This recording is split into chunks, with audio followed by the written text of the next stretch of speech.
बंगाल की खाड़ी के दक्षिण में हिंद महासागर में स्थित अंडमान व निकोबार द्वीप समूह स्वतंत्रता संग्राम की तपोस्थली, संकल्प स्थली, जो राष्ट्रभक्त नेताजी सुभाष चंद्र बोस, वीर सावरकर एवं अन्य स्वतंत्रता सेनानियों के अदम्य साहस और योगदान की कहानी दोहराते हैं। ये भारत की सामरिक सहयोग और समन्वय का प्रमुख केंद्र भी है। पिछले 9 वर्षों में अंडमान व निकोबार द्वीप समूहों के चहुमुखी विकास हेतु आधारभूत अवसंरचनाओं का निर्माण किया गया है।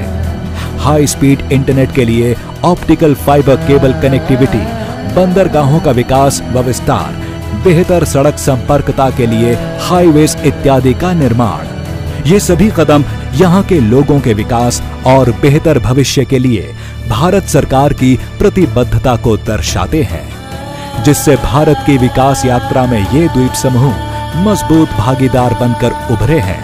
अंडमान एक ऐसी धरती है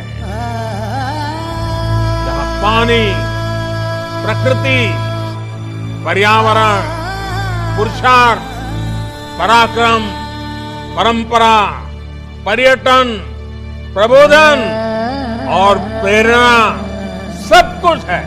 देश में ऐसा कौन होगा जिसका मन अंडमान आने का नहीं करता।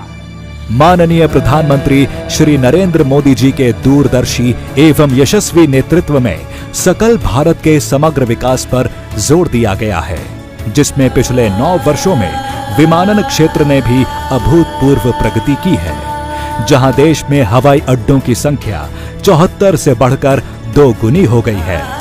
वहीं क्षेत्रीय संपर्कता योजना उड़ान के अंतर्गत भी आज देश के टियर 2 एवं टियर 3 शहरों में रहने वाला सामान्य जन भी हवाई यात्रा से देश विदेश से जुड़ गया है। इसी दिशा में अंडमान और निकोबार में यात्री यातायात में निरंतर हो रही वृद्धि को देखते हुए लगभग 800 करोड़ रुपए की लागत से पोर्ट ब्लेयर के वीर सावरकर अंतर्राष्ट्रीय हवाई अड्डे का उन्नयन किया गया है, जिसमें नए टर्मिनल भवन का निर्माण एवं एप्रन का विकास शामिल है।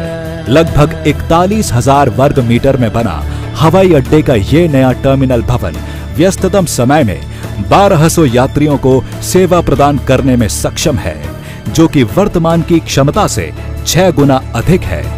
वह प्रतिवर्ष 50 लाख यात्रियों को सुविधाएं प्रदान करने में सक्षम है। इस टर्मिनल भवन को 3 तलों में बनाया गया है, जहां 28 check in counter, 3 passenger boarding bridge, 3 conveyor belts की सुविधाएं उपलब्ध हैं। साथ ही नए विकसित एप्रन से पोर्ट ब्लेयर हवाई अड्डे में अब 6 से बढ़कर 10 विमानों की पार्किंग की सुविधा होगी। भवन का अग्रभाग केबल नेट ग्लेजिंग के माध्यम से लगभग 4000 अलग अलग आकार के ग्लास पैनलों से मिलकर बना है, जिससे यह टर्मिनल प्राकृतिक रूप से प्रकाशित रहेगा।